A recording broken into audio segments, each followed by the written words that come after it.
সাম্প্রতিক সময়ে সম্পন্ন হয়ে যাওয়া পাহাড় ভোটে দলের ভরাডুবির ময়না তদন্ত করতে বসল আইপিএফটি। দলের কেন্দ্রীয় কমিটির এক দিবসীয় মন্থন বৈঠক থেকে আগামী দিনে দলের পরবর্তী রণনীতি রণকৌশল নির্ধারণ করা হবে। তাছাড়াও দলের রাজ্য কমিটি থেকে শুরু করে বিভাগীয় স্তর পর্যন্ত সম্মেলনের কাজ গুটিয়ে আনার জন্য দিনক্ষণ স্থির করা হবে। এই মন্থন বৈঠক বসে সুপারি বাগান দশরথ দেব স্মৃতি ভবনে। উপস্থিত ছিলেন আইপিএফটির সভাপতি প্রেম কুমার রিয়াং, সাধারণ সম্পাদক মন্ত্রী শুক্লাচরণ নোয়াতিয়া, সাধারণ সম্পাদক স্বপন দেববর্মা সহ অন্যান্যরা। বৈঠক নিয়ে দলের সাধারণ সম্পাদক মন্ত্রী শুক্লাচরণ নোয়াতিয়া জানিয়েছেন, আজকে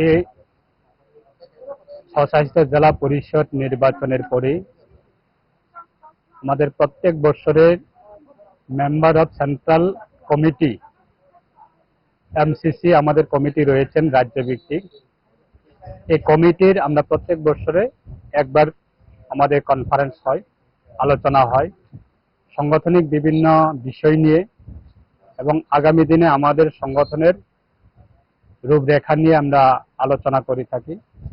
এই বছরে আমরা আজকে দিনে আমরা মেম্বার অফ সেন্ট্রাল কমিটি আইপিএফটির আমাদের একদিন ব্যাপী এই কনফারেন্স